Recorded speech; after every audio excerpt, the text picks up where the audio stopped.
पदार्थ की मुख्य रूप से तीन अवस्थाएं होती हैं: गैस, द्रव, ठोस। गैस व द्रव को उनके बहने के गुण के आधार पर अर्थात प्रवाह के गुण के आधार पर तरल भी कहा जाता है। अब बात आती है ठोस अवस्था। पदार्थ की वह अवस्था जिसमें अवयवी कणों के मध्य प्रबल अंतरा आणविक आकर्षण बल पाया जाता है, वह क्या कहलाती है? ठोस अवस्था कहलाती है। अब बताते हैं ठोसों के गुण। तो ठोसों में अवयवी कणों के मध्य प्रबल आकर्षण बल पाया जाता है। नंबर 2, ठोस कठोर होते हैं। ठोसों का आकार व आयतन सदैव निश्चित रहता है। नंबर 4, इनका द्रव्यमान भी निश्चित रहता है। ठोसों में अंतरा आणविक दूरियां कम होती हैं। ठोसों में अवयवी कण एक निश्चित व्यवस्था में व्यवस्थित होने के कारण इनकी ज्यामिति निश्चित होती है। ठोसों में अवयवी कणों में कंपन होता है। नंबर 12, ठोसों के प्रकार। ठोसों में अवयवी कणों के मध्य आकर्षण बलों के आधार पर इन्हें 4 भागों में बांटा गया है: आणविक ठोस, आयनिक ठोस, धात्विक ठोस, सहसंयोजक ठोस। आणविक ठोस, इनमें अवयवी कण अणु होते हैं। आणविक ठोसों को पुनः 3 भागों में बांटा गया है। ध्रुवीय आणविक ठोस, इसमें ध्रुवीय अणु परस्पर द्विध्रुव त्रिध्रुव आकर्षण बल से जुड़े होते हैं। उदाहरण HCl, SO2, क्लोरोफॉर्म। कमरे के ताप पर ये गैस या द्रव अवस्था में होते हैं। ये मुलायम व विद्युत के कुचालक होते हैं। इनका गलनांक उच्च होता है, मतलब गलने की दर है वह उच्च होती है। अब नंबर 2 पर आता है अध्रुवीय आणविक ठोस।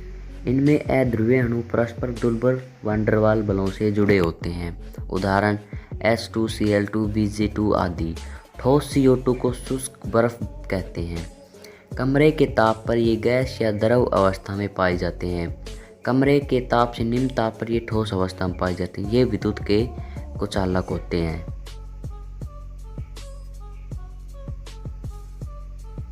अध्रुवीय आणविक ठोसों का गलनांक ध्रुवीय आणविक ठोसों की तुलना में कम होता है, क्योंकि इनमें जो अणुओं के मध्य दुर्बल वैन डर वाल पाया जाता है, ये इम्पोर्टेंट है।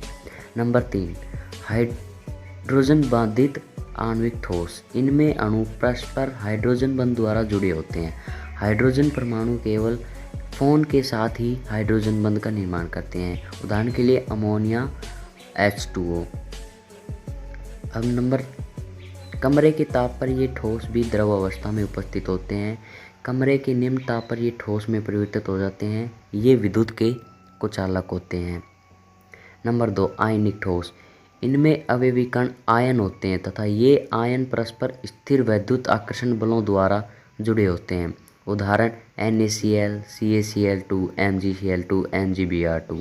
ये ठोस कठोर परंतु भंगुर होते हैं। इसमें एक इम्पोर्टेंट नोट है, आणविक ठोस ठोस अवस्था में विद्युत के कुचालक होते हैं आयन मुक्त नहीं होने के कारण, जबकि जल योजित अवस्था में आयन मुक्त होने के कारण ये विद्युत के सुचालक होते हैं, मतलब कि जलीय वाली जो अवस्था होती है जलीय अवस्था में। नंबर 3, धात्विक ठोस। इनमें अवयवी कण धातु आयन होते हैं जो परस्पर धात्विक बंधों द्वारा जुड़े होते हैं। इसके उदाहरण हैं ferrous, copper, zinc, magnesium, nickel, cobalt आदि। धात्विक कठोर, तन्य, आघातवर्धी नहीं होती है तथा इनमें धात्विक चमक भी पाई जाती है। मुक्त इलेक्ट्रॉन की संख्या बहुत अधिक होने के कारण ये ठोस तथा द्रव दोनों अवस्था में होते हैं। यह अच्छे चालक हैं। इनका गलनांक उच्च होता है।